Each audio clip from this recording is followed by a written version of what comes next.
A year on from the George Floyd killing, a special report from France about racism in its police force and the effects on wider society.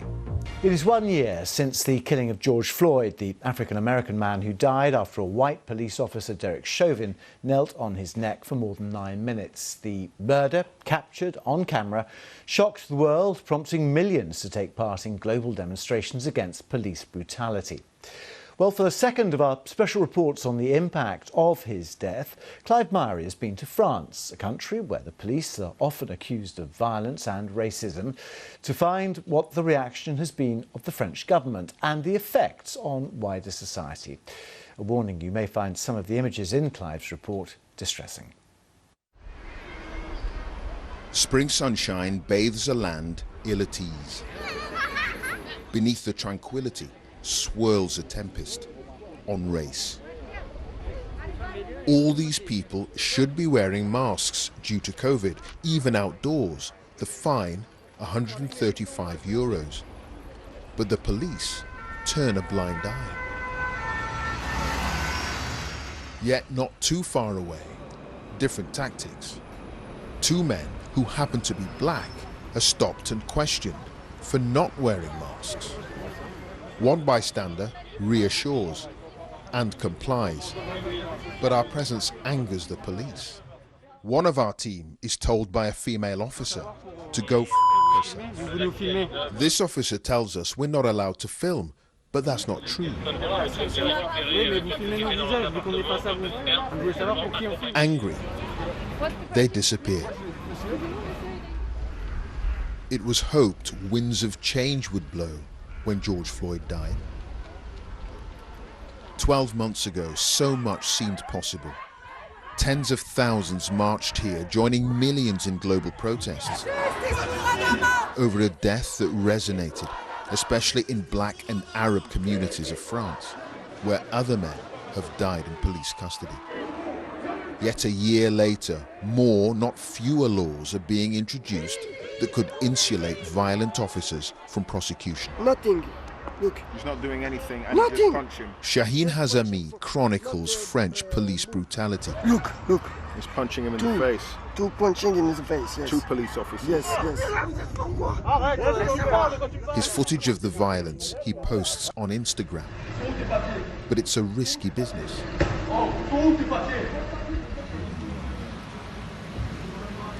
In this video, his friend has been stopped by police, and an officer sees Shaheen filming.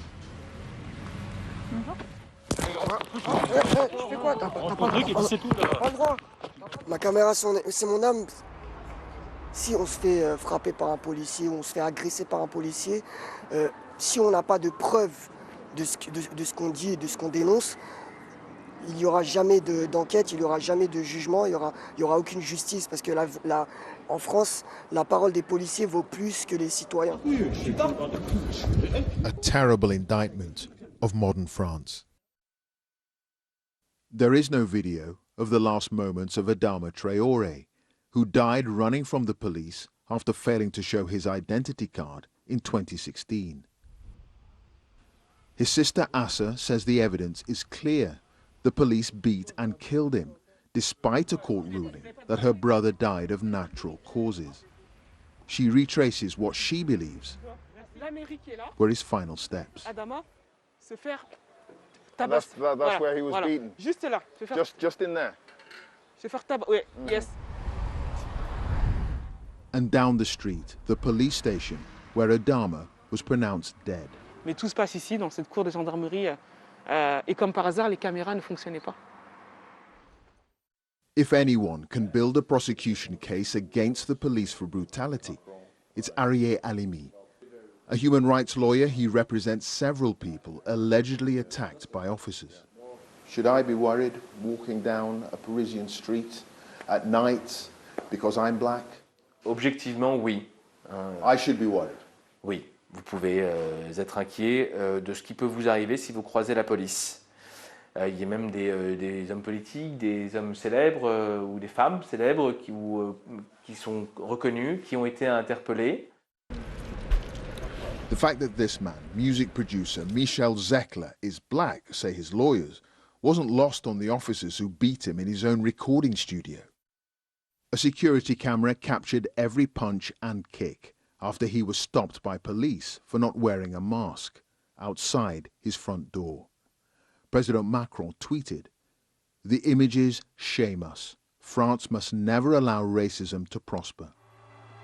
But great faith was placed in Emmanuel Macron on his election in 2017, that he had a plan to help tackle racism in France.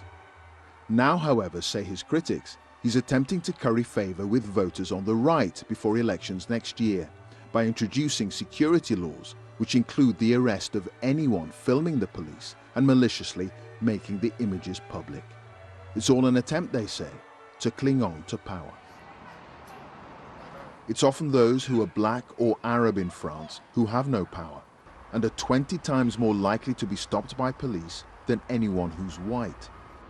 The Ministry of Interior didn't want to comment on the issues raised in our report, but the police told us they're not racist and point to increases in violent crime and drugs offences as proof of the difficult job they do.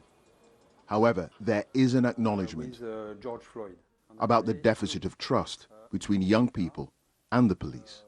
This generation, for us, actually is lost. We think we lost a generation, but we want to fight for the next generation, of people. France simply cannot turn its back on any of its citizens. To do so would doom not just perhaps this generation, but also the next. Clive Myrie, BBC News in Paris.